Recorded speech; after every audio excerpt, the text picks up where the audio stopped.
झगड़ा करके गांजा पी के झगड़ा करो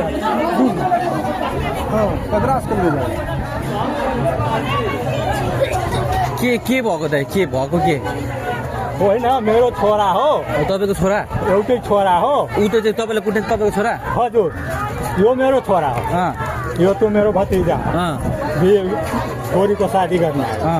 अहिले बाहिर उत्रिन सक्यो त्यसले आउँदाखेरि के गाँजा तानेर आयो के खाएर आयो त्यो थाहा छैन अब आयो त्यसले ड्राइभरले त्यसले कुट्यो ए ड्राइभरलाई कुटेको छोरा हजुर सर